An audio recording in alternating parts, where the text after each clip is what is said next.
Thank you very much. I want to thank Ambassador Danone for the invitation to be here today, as well as all of you who are showing your support for the State of Israel. I'm here today as the proud daughter of South Carolina, as much as I am here as our U.S. Ambassador to the United Nations. I could not be more proud of the people of my home state and the unwavering support they've shown for Israel over the decades. South Carolina's love of the Jewish state cuts across party, religion, and ideology. It is truly interfaith and truly bipartisan. What other state in the nation, what other state in the Union with less than 1% Jewish population gives its residents the opportunity to buy an I Stand with Israel license plate?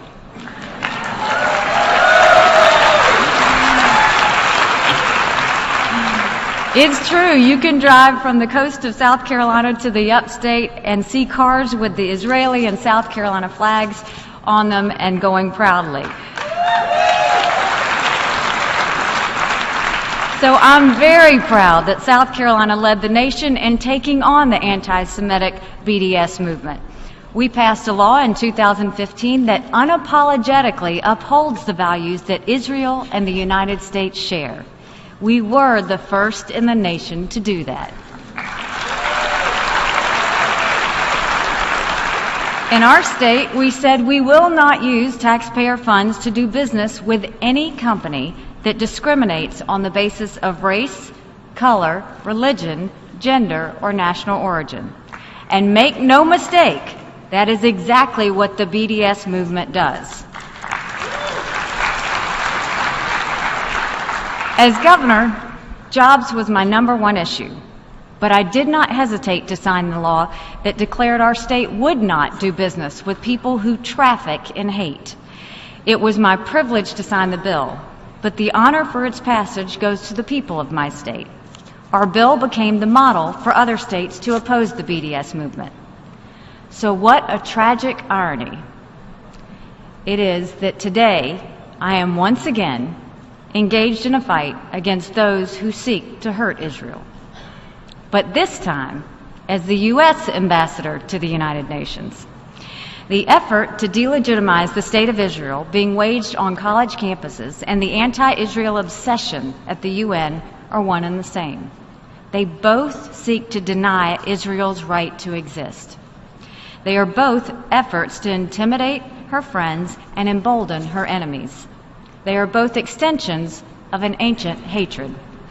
And how tragic is it that of all countries in the world to condemn for human rights violations, these voices choose to single out Israel? We should boycott North Korea. We should sanction Iran.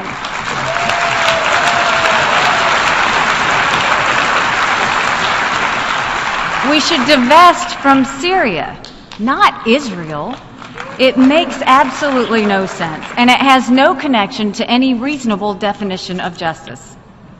A few months after I signed the South Carolina anti-BDS bill, I got an email from Joel Greenberg, another friend of your movement. I was working with the Republican Governors Association at the time. Joel asked me to contact some of my fellow governors to encourage them to enact laws similar to South Carolina's. I was happy to do it, and I did. Around the same time, Joel sent me a link to a film written and produced by his daughter, Sarah.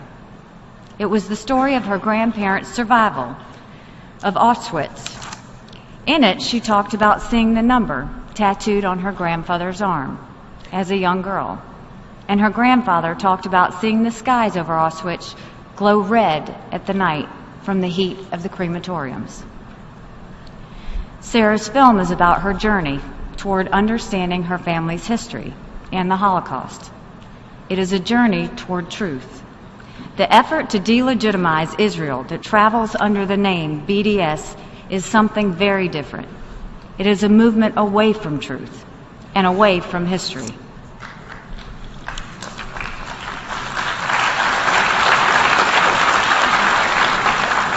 Congratulations on being here to stand for Sarah's grandparents and the truth that they represent. Know that the United States has Israel's back.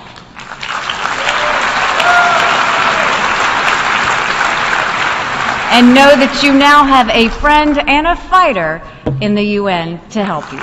Thank you very much. God bless. Thank you.